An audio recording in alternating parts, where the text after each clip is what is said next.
इस वीडियो में हम पढ़ेंगे एशियन के बारे में। एशियन का फुल फॉर्म होता है आपका association of south east Asian Nations. तो ये एक रीजनल इंटर गवर्नमेंटल ऑर्गेनाइजेशन है जिसका मेन उद्देश्य है जो इंटर गवर्नमेंटल कोऑपरेशन को प्रमोट करना, जैसे economically, politically, security, military, educational और सोशल कल्चर को प्रमोट करने का काम करेगा इन मेंबर कंट्रीज के बीच में। तो इस पर्पज या इस उद्देश्य के लिए बनाया गया है ये एशियन। तो सबसे पहले, जैसा कि नाम से है क्लियर है, association of south east Asian nation, कि ये जो साउथ ईस्ट के जितने नेशन है, जैसे आपका इसमें देख सकते हो आप मैप में, तो एशिया कहाँ से है आपका, ये यहाँ से लेकर आपका एशिया आता है, और यहाँ से लेकर, और ये रहा आपका कहाँ, यहाँ से लेकर ये ऑस्ट्रेलिया से ऊपर, ये आपका एशिया में आता है। तो साउथ ईस्ट कहाँ पे हुआ, नॉर्थ इधर हुआ, ठीक है। तो आपका इधर साउथ हो गया, ईस्ट हो गया, तो साउथ ईस्ट के बीच में ये कंट्रीज आती हैं। ये 10 कंट्रीज है जो एशियन के मेंबर कंट्रीज हैं, जो एशियन ग्रुप में है आपकी। तो जैसे सबसे पहले हमारा कौन सा है, म्यांमार है, फिर आपका यहाँ पे लाओस है, थाईलैंड है, इस तरफ आपका वियतनाम आ गया, इधर आपका मलेशिया आ गया, सिंगापुर आ गया, इंडोनेशिया आ गया, फिलीपींस आ गया, ठीक है, तो ब्रुनेई आ गया। तो ये 10 कंट्रीज आती हैं इसमें, किसमें, आपका एशियन ग्रुप में।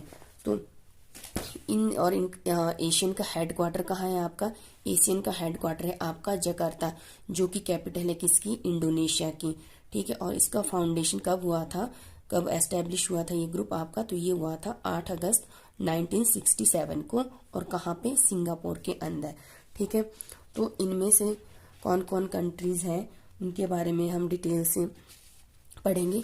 सबसे पहले कंट्री आती है हमारी म्यांमार, ठीक है, जो कि आपका इंडिया का बिल्कुल नेबरिंग कंट्री है म्यांमार, ठीक है।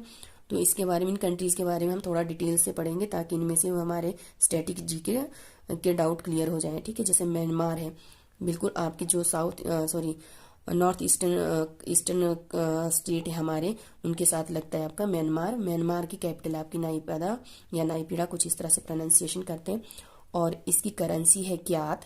फिर आता है बिल्कुल जस्ट में थाईलैंड, और ये म्यांमार भारत शासन अधिनियम 1935 के तहत भारत से अलग हुआ था म्यांमार, ठीक है। ये पहले भारत का हिस्सा था आपका 1935 तक, और ये 1935 के बाद ही 1935 में अलग हुआ है म्यांमार। फिर आता है आपका थाईलैंड। थाईलैंड की कैपिटल है बैंकॉक, और इसकी करेंसी है बात, ठीक है। फिर आता है बिल्कुल जस्ट में लाओस। लाओस की कैपिटल है विंतियाने, और इसकी करेंसी है कीप, और इसका फिर आता है बिल्कुल इसके नीचे आपका कंबोडिया। कंबोडिया की कैपिटल है प्नोम पेन, और इसकी करेंसी है रियाल। और जो हम विश्व में सबसे बड़ा टेम्पल है, वो हिंदू टेम्पल, वो कंबोडिया में है, अंकोर वाट टेम्पल, विष्णु के लिए समर्पित है, जो कि जिसको कंबोडिया को ही खमेर कहा जाता है था पहले के टाइम में, और खमेर के राजा सूर्यवर्मन द्वितीय ने ही वो अंकोर वाट का मंदिर बनाया था, ठीक है। फिर आता है आपका वियतनाम। वियतनाम की आपकी कैपिटल हनोई, और करेंसी डोंग, ठीक है। म्यांमार की नाईपीडा क्यात करेंसी, थाईलैंड की बात करेंसी, बैंकॉक कैपिटल, और फिर लाओस की विंतियाने कीप करेंसी, वियतनाम की हनोई कैपिटल, डोंग आपकी करेंसी, और फिर कंबोडिया की प्नोम पेन कैपिटल, और करेंसी इसकी रियाल, ठीक है। ये 5 कंट्री हो गए आपके, म्यांमार, थाईलैंड, लाओस, कंबोडिया और वियतनाम। अब 5 कौन सी है, 5 में आपका फिर आ जाएगा आपका मलेशिया, ठीक है, मलेशिया। फिर आता है आपका ब्रुनेई, ठीक है, और फिर आता है आपका बिल्कुल मलेशिया के नीचे आपका सिंगापुर, और सिंगापुर की कैपिटल है आपकी सिंगापुर सिटी, और इसकी करेंसी है आपके डॉलर। फिर ब्रुनेई, ब्रुनेई की आपका बंदर सीरीज का कैपिटल है, ठीक है, और इसकी करेंसी भी डॉलर है, ठीक है। फिर ये आता है मलेशिया। तो मलेशिया की करेंसी है आपका कैपिटल है कोलालमपुर, और करेंसी है इसकी रिंगित।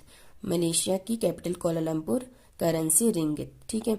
और फिर आता है आपका इंडोनेशिया। इंडोनेशिया वर्ल्ड में सबसे बड़ा आइलैंड कंट्री है, ठीक है। तो इंडोनेशिया कम से कम कहते हैं कि 13,000 या 14,000 आइलैंड से मिलकर बना है इंडोनेशिया।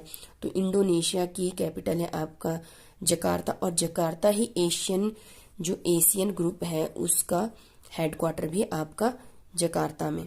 ठीक है, तो ये हो गया आपकी कितनी, मलेशिया, सिंगापुर, ब्रुनेई और आपका इंडोनेशिया। और फिर बचता है आपका पांचवी कंट्री कौन सी है एशियन ग्रुप की, तो वो है आपका फिलीपींस। ठीक है, इसकी करेंसी कैपिटल है मनीला और इसकी करेंसी है पीसो। ठीक है, तो ये हो गई आपके साउथ ईस्ट कंट्रीज जो है एशियन ग्रुप की, एशियन की मेंबर कंट्रीज। और इसमें 2 ऑब्जर्वर स्टेट है। ऑब्जर्वर स्टेट एक आपका टीमर लेस्टे है जिसकी कैपिटल आप, क्योंकि ये आपका टीमर लेस्टे और Papua New Guinea, Papua New Guinea, ठीक है, ये वाला पार्ट तो आपका इंडोनेशिया का, पपुआ न्यू गिनी और ये टीमर लेस्टे भी आपका एशिया में ही आता है। ठीक है, यहाँ से ऊपर ये एशिया में आता है, तो इसको ये इस ग्रुप में नहीं है, पर इसके ऑब्जर्वर स्टेट है। ऑब्जर्वर स्टेट वो जो इस ग्रुप में पार्टिसिपेट करते हैं पर उनको कुछ राइट्स नहीं होते, जैसे वोटिंग का राइट वगैरह नहीं होता। तो ये 2 ऑब्जर्वर स्टेट हैं एशियन के, एशियन ग्रुप के या एशियन ऑर्गेनाइजेशन के। कौन सा, टीमर लेस्टे जिसकी कैपिटल क्या है आपका, जिसकी कैपिटल है दिल्ली, और आपका सेकंड है आपका पपुआ न्यू गिनिया और जिसकी कैपिटल है पोर्ट मॉस्ले और इसकी करेंसी है कीना। और टीमर लेस्टे की करेंसी भी है डॉलर। तो डॉलर आपकी एक ब्रुनेई की हो गई, एक सिंगापुर की हो गई, एक आपका टिमोर की हो गई। ठीक है, तो ये होगी आपके एशियन ऑर्गेनाइजेशन के मेंबर कंट्रीज। ठीक है, इस तरह से एक म्यांमार के बारे में, जो बाल गंगाधर तिलक थे, ठीक है, मांड्या जेल कहाँ पे है, तो वो आपका म्यांमार में है। म्यांमार को ही पहले बर्मा कहा जाता था। तो जो बाल गंगाधर तिलक थे 1905 में जो बंग भंग हुआ था, बंगाल विभाजन हुआ था, उस टाइम के क्रांतिकारी थे जो हमारे, तो उनको अंग्रेजों ने यहाँ पे बंदी बनाकर मांड्या जेल में कैदी बनाया था। ठीक है, और यहीं पे उन्होंने बाल गंगाधर तिलक ने गीता रहस्य पुस्तक लिखी थी। एक बार दोबारा से नजर डाल लेते हैं, जैसा कि एशियन हेडक्वार्टर आपका जकार्ता, फाउंडिंग डेट इसका 1967। ठीक है, और member country Myanmar, Thailand, Laos, Cambodia, Vietnam, Malaysia, Singapore, Brunei, Indonesia, Philippines. ठीक है, और ऑब्जर्वर स्टेट कौन कौन से हैं आपके, पपुआ न्यू गिनी, ठीक है, और टीमर लेस्टे आपके, ये 2 कंट्रीज है ऑब्जर्वर स्टेट। एशियन की 2021 में, ठीक है, 2021 में की बैठक होगी आपकी या समिट होगी कहाँ पे, तो ये भी होगी आपकी ब्रुनेई में। ठीक है, ब्रुनेई के अंदर। तो ये था आपका Asian association of south Asian Nations और इसकी मेंबर कंट्रीज। ठीक है।